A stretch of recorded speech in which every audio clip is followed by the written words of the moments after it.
Hello everyone. Today I shall discuss an important topic of uncommon interactions with paracetamol, which is the most commonly used antipyretic analgesic today. Paracetamol is in clinical use since 1949 and it has been increasingly used and is a very effective agent at all ages and can be given by various routes. However, with its increasing use, it has been realized that there are conditions in which it can produce adverse drug interactions with concurrently use. Paracetamol has characteristics. It is well absorbed, but is a negatively charged amphiphile, so it can produce reactive adducts responsible for toxicity under suitable conditions. In addition, its transport is by various transporter proteins, particularly MRP3 efflux transporter in intestine, that determines the overall absorption. It is also involved in transport and distribution of paracetamol in various organs like liver, kidney disease. Obviously, drugs that also involve transport through this transporter can interact with the paracetamol and change its overall bioavailability or tissue distribution. Similarly, paracetamol is sulfated by involvement of sulfate transferase enzyme SULT1A1 that catalyzes this reaction. Minoxidil and 17-alpha-ethyl estridiol are also catalyzed by the same reaction by enzyme. Therefore, there could be a possibility of such interaction. A potential adverse interaction can occur. In addition, under condition of overdose, co-ingestion of drugs that delay gastric emptying, actually some of the opiates are used together with paracetamol. Some anticholinergic and antihistaminics are also used together, and that can also produce the toxicity. This toxicity have different bioavailability and blood levels of the paracetamol. One may observe delayed, persistent, higher blood levels or a double hump that is called as bacterial kinetics. Therefore, if anticholinergics are also part of the poisoning, then longer monitoring would be required. Interestingly, paracetamol is not much protein bound, so protein displacement interactions are almost. One of the important toxicity of paracetamol in doses is hepatotoxicity. Under normal conditions less than 4 grams, the major metabolite are conjugates and sulfates. The paracetamol undergoes conjugation sulfation directly without being further metabolized. However, as the dose increases to 4 gram, these pathways become saturated. Therefore, there is a major shunting of paracetamol and there will be involvement of cytochrome enzymes, particularly 2E1. And this will make an intermediate that is the N-acetyl parabenzoquinamine, and that is toxic intermediate, and this is involved to deplete the cellular reduced glutathione levels because this is further metabolized by reduced glutathione to non-toxic adducts. However, it has ability to combine with cellular molecules to form the toxic adducts, and particularly this is seen in liver. So this is a pictorial that will show that under condition of excessive doses, instead of 5% metabolized by CYP2E1 pathway, greater percentage will make toxic intermediate which are hepatotoxic. Ethanol is both a substrate and potent inducer of this enzyme. So acute ethanol injection will protect from paracetamol hepatotoxicity by getting preferentially metabolized by CYP2E1 so that paracetamol toxic intermediate formation is reduced. However, chronic ingestion of the same alcohol will increase hepatotoxicity because now it will be inducing CYP2E expression. There will be greater formation of toxic intermediate and greater depletion of reduced. Now, an interesting interaction may occur with antibiotic use and paracetamol together. Gut microbes deconjugate paracetamol, that is initially glucuronidized, and therefore parent paracetamol is diverted to sulfation. Moreover, bacteria also produce a metabolite from aromatic amino acids, that is paracresol, and this paracresol competes with paracetamol for binding to the sulfate transferase enzyme.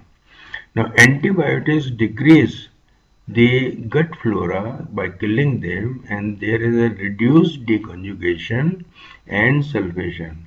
So more of the paracetamol is now available for toxic intermediate formation when particularly doses are in excess of 2.5 grams. Therefore, concurrent antibiotic therapy and high levels of bacterially derived metabolite could predispose individuals to paracetamol hepatotoxicity. An interesting interaction is also observed in those patients with tuberculosis who are on isoniazid co-therapies plus use of paracetamol. A single dose of paracetamol given 7 days of the INH in healthy individuals reduce clearance of the glutathione and catechol of paracetamol by more than 60%. Total paracetamol clearance was lowered by 15%, so there is excessive blood levels. However, this is a short-term impact. 2 days after isoniazid was discontinued, paracetamol metabolism has returned to pre-isoniazid levels. But this interaction must be. Isoniazid induces CYP2E1 enzyme, and this induction will form more toxic intermediate in higher doses. So it predisposes to hepatotoxicity. Close monitoring is required. An important interaction have been observed between paracetamol 2.5 to 4 grams per day regular use and warfarin-induced anticoagulant action. Paracetamol in these doses have been found to increase the PT-INR in a dose-dependent manner to the extent more than 6, that is, there is a 10-fold increased risk of the greater INR 6 or more, and this will predispose to bleeding risk. Now this interaction is by the paracetamol formation of the toxic intermediate that has multiple inhibitory effects on the vitamin K cycle. It has some warfarin-like action on VKOR enzyme. It also reduces availability of reduced vitamin K. It also inhibits conversion of and formation of vitamin K dependent factors. So multiple effects have been observed by this intermediate, and this may result in excessive warfarin toxicity. Paracetamol may also interact with simvastatin. Other statins have not been shown to have such interaction. Simvastatin particularly, hepatotoxicity is observed, and the mechanism shown is that simvastatin is a substrate and inducer of cytochrome 3A4 enzyme, and normally cytochrome 3A4 is also involved in metabolism of paracetamol and in formation of NAPQI. The main enzyme is CYP2E1, but 3A4 is also involved. Therefore, under condition of excessive toxic intermediate formation or under condition of reduced glutathione availability by 70% or more, this toxic intermediate will bind to cysteine sulfidyl groups of the cellular proteins, forming the toxic adducts, and this will explain hepatotoxicity by paracetamol when given with. Similarly, a very clinically relevant interaction is seen that paracetamol and vaccination interaction. It has been found that prophylactic paracetamol given before vaccination blunted vaccine immune response. And this has been shown in large number of observational studies and randomized clinical trials. Ibuprofen has not been.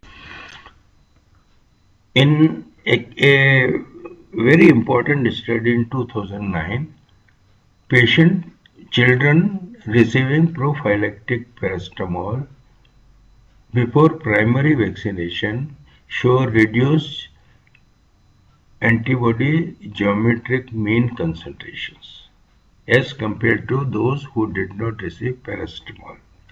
However, there was some lowering of the geometrical mean titers in those children who received booster, but this effect was much less as compared to those seen with primary immunization.